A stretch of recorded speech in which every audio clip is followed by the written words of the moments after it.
Projective Geometry, Volume 1, by Oswald, Veblen, and John Wesley Young. Chapter 9, Geometric Constructions, Invariants. Section 92, Proof of Proposition Kn.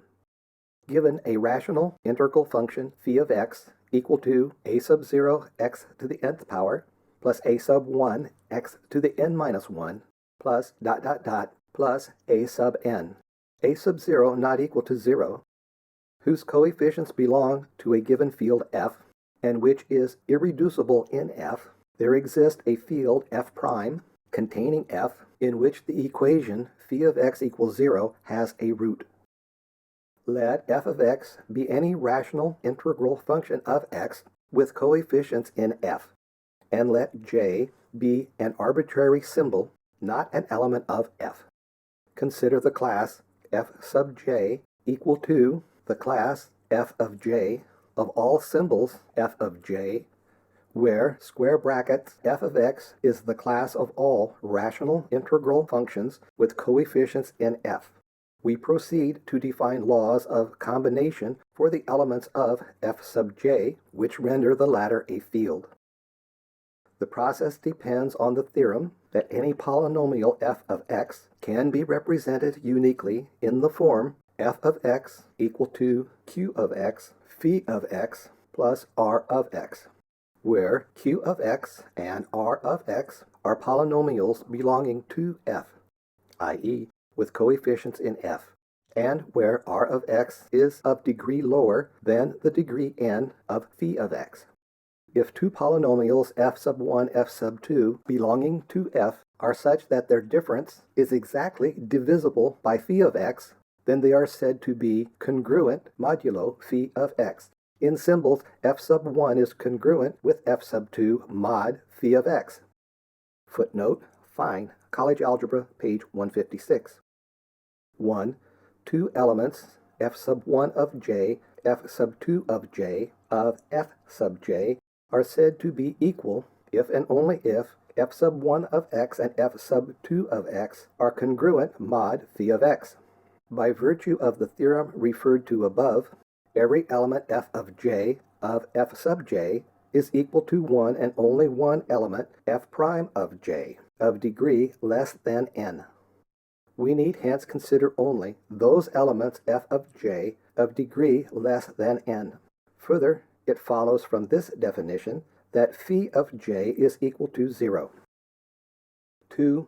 If f sub 1 of x plus f sub 2 of x is congruent f sub 3 of x mod phi of x, then f sub 1 of j plus f sub 2 of j equals f sub 3 of j. 3. If f sub 1 of x times f sub 2 of x is congruent to f sub 3 of x mod phi of x, then f sub 1 of j times f sub 2 of j equals f sub 3 of j.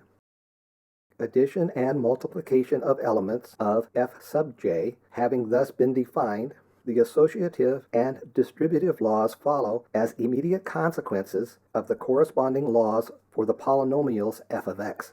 It remains merely to show that the inverse operations exist and are unique.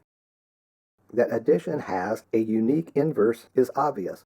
To prove that the same holds for multiplication, with the exception of 0, we need only recall that, since phi of x and any polynomial f of x have no common factors, there exist two polynomials h of x and k of x with coefficients in f such that h of x times f of x plus k of x times phi of x equals 1. Footnote, Fine, Locksit, page 208. This gives at once h of j times f of j equals 1, so that every element f of j distinct from O has a reciprocal. The class f sub j is therefore a field with respect to the operations of addition and multiplication defined above, chiefly section 52, such that phi of j equals 0. It follows at once that x minus j is a factor of phi of x in the field f sub j, which is therefore the required field f prime. The quotient phi of x divided by x minus j is either irreducible in f sub j or is reducible and has certain irreducible factors. Footnote, find College Algebra, page 169. If the degree of one of the latter is greater than unity, the above process may be repeated, leading to the field f sub j, j prime being a zero of the factor in question.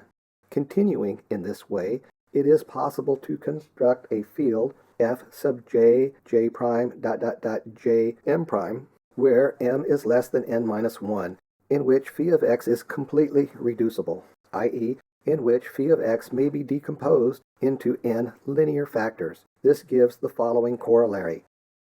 Given a polynomial phi of x belonging to a given field f, there exists a field f prime containing f in which phi of x is completely reducible.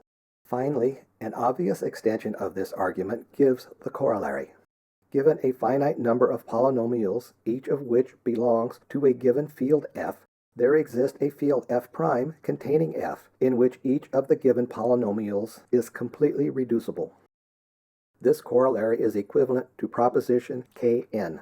For if S be any space, let F be the number system on one of its lines. Then, as in the introduction, page 11, F prime determines an analytic space, which is the required space, S prime of proposition Kn. The more general question at once presents itself. Given a field F, does there exist a field F prime containing F in which every polynomial belonging to f is completely reducible? The argument used above does not appear to offer a direct answer to this question. The question has, however, recently been answered in the affirmative by an extension of the above argument, which assumes the possibility of well-ordering any class. Footnote, chiefly E. Steinitz, Algebraische Theorie der Körper, Journal für reine und angewandte Mathematik, Volume 137, 1909, page 167, especially pages 271 to 286. Exercise.